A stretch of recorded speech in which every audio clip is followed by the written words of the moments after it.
sa tshetshi tsha hashu hezwi tshipfi ndi tshiyombo tsha mavhilivhili.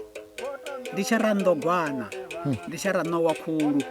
Nowa Khulu ya Gwi Mulindi i dzhena nga Mukundulele, u dzhena nga Mukundulele ndi ri dzhena nga Khani.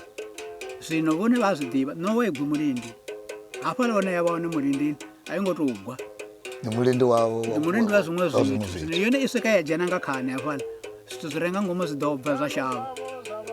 Hezwo zwine ra ḓisa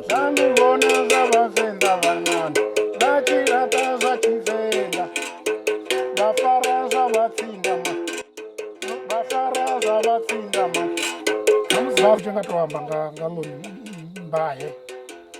Ndi shango ḽine ndi ḽa Tshivenḓa, ndi dzina ḽa Tshivenḓa hone a si Tshivenḓa tshine ra shumisa tshone ṋamusi. U nga zwi pfha nga musi hu tshi pfhi Mbaha. Uri Mbaha ndi u dzula fhasi muthu a tokomelwa kana mudzula fhasi we pfhembe. Zwino zwi vhonala ho pfhi havho vhathu kha vha ri Mbaha.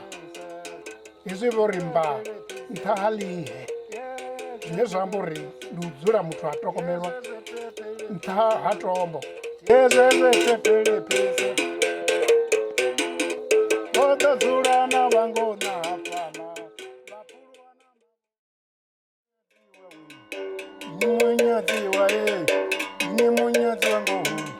Ndisangotamba nga shedo ndingatopulea nga fasi navo ḓo zwimba na thumbu navo nga ṅwana wa ḓula. Ini munyadzi wawe ndasa vhadini ayo ndasa vhadini ayo ndasa